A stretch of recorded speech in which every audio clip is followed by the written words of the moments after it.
Hi guys, welcome to Snake Nook.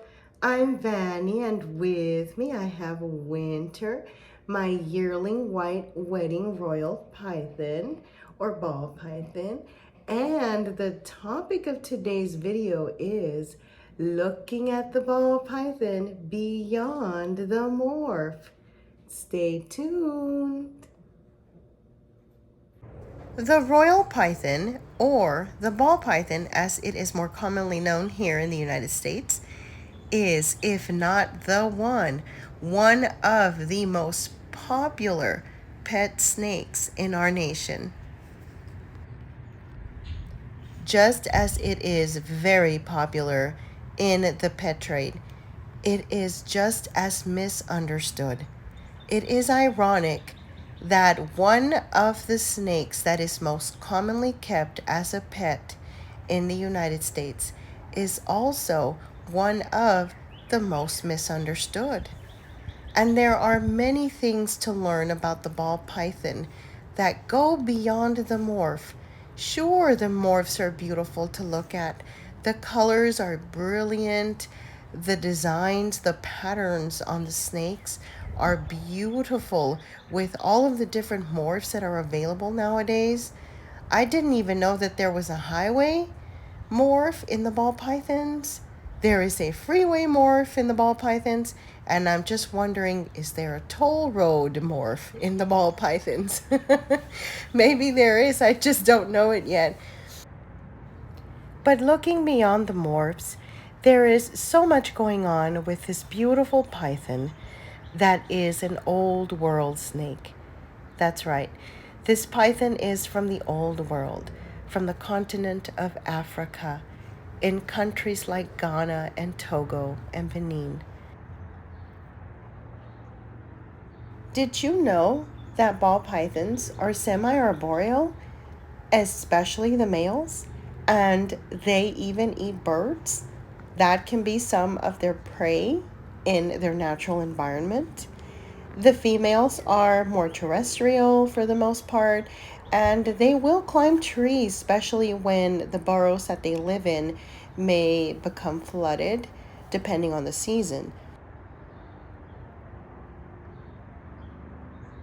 Did you know that the conservation status of the royal python in West Africa is in decline? It is considered near threatened.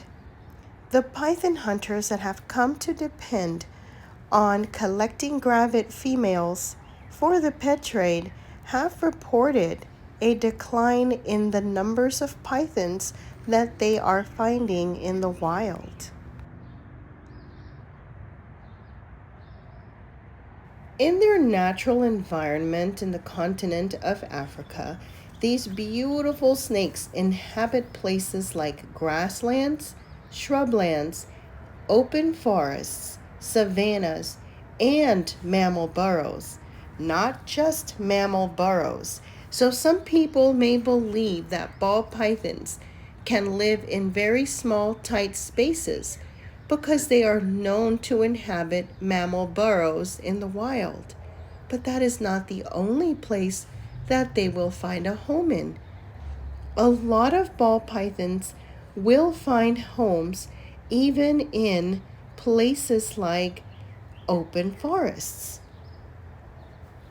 An open forest has tall trees with an open canopy that allows a lot of sunlight in. So ball pythons may be inhabiting some of the trees in these open forests, making them semi-arboreal. In 1802, George Shaw proposed that this particular snake be called Boa regia. This was before the word python was used to describe this type of snake. And shortly thereafter, in 1803, a French zoologist proposed that the word to be used for the genus of this snake should be python. The word python describes a non-venomous flecked snake. The word flecked means patches or blotches of color.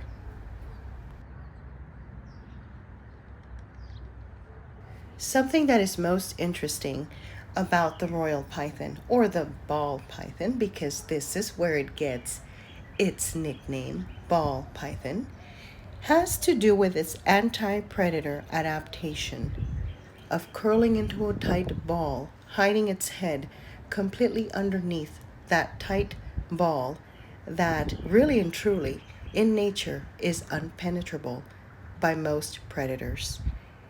And the colors of the ball python are perfectly cryptic, allowing it to be perfectly camouflaged. And if it stays perfectly still in a frozen state, it will go unnoticed by a predator. In captivity, sometimes keepers think that when a snake is very still, when it is motionless, it must be sleeping. But in reality, it is most likely trying to avoid detection. Royal pythons are seasonal eaters.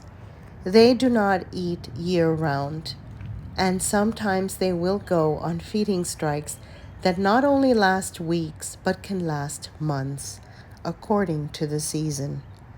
So, once again, this takes us back to where they are naturally from. In its natural environment, the ball python may have to fast for a while during the winter months because prey items are not readily available. And so, when the time comes that food is scarce, the ball python will conserve its energy. It can lower its metabolism by up to 70% using very little energy during the time that it is fasting. And truly, the word fasting is used because we keep them in captivity, and what we are observing is a period of fasting. But in reality, in their natural habitat, food is truly scarce. And it has always been so interesting to me when ball pythons in captivity fast as if they were in their natural environment. It is interesting to me how these beautiful snakes that we have now kept in captivity for generations have not forgotten what it is like to live in the wild. And from time to time, they will exhibit wild behaviors. I hope that you have enjoyed looking at the ball python beyond the morphs. I sure have. I enjoy learning information about them because they are truly intriguing and interesting snakes, even though they are one of America's most popular pet snakes. They truly are most misunderstood.